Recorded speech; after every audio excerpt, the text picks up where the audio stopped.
Hei, kaverit, täällä mä oon Salon kaupunkin edessä. Täällä tapahtuu jotain. Mä haluan antaa enemmän tietoa teille. لبر دشي شاروانی ساڵۆین ئەوە لەبەر پاراستنی ژینگەی خەڵک کۆبۆتەوە قسان دەکەن خۆ پێشاندانە بزین چ دەڵێن ئەوە مێسادان enemmän tietoa. Mistä maasta sinä olet? Me voitais sun kielellä lähettää terveisiä. Joo, mä oon Kurdistanista. Te voitte... Miten sanotaan Kurdistanista, että hei, te Slav. päivää? Slav. Slav! Slav! Tässä on kaikki tällä päivällä olevat mielenosoitukset tässä kartassa. Mistä me puhutaan?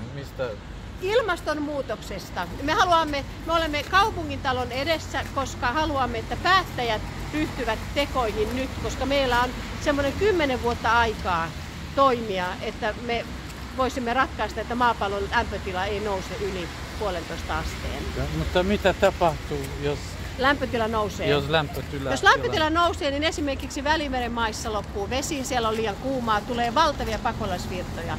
On laskettu, että Suomeen voi tulla 1 miljoonaa pakolaista. Valtavat pakolaisvirrat, vedet loppuvat, viljely tulee vaikeammaksi, hyönteiset häviää tai vähenee ja silloin ruoantuotanto vaikeutuu ja tulee vesiongelmia. Jos me emme tee nyt jotain, niin tilanne voi lähteä niin kuin eskaloitumaan vielä pahemmaksi ja voi olla, että me emme voi enää tehdä mitään. Sitten vaan ilmasto lämpenee ja joidenkin visioiden mukaan maailmaan jää jonkin verran ihmisiä elämään jonnekin todella korkeaan ylös pohjoisille pallonpuoliskolle. Ja tässä on niin kuin ihmiskunnan ja meidän sivilisaatiomme tulevaisuudesta kysymys. Kuka nämä porukat on?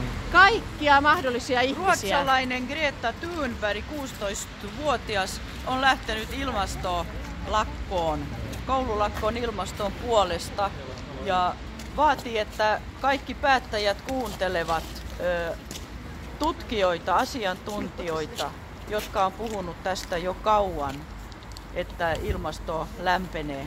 Näytä tuolla on hyvä lappu tuolla koululaisilla. Warming. Tässä on se Thunbergin kartta.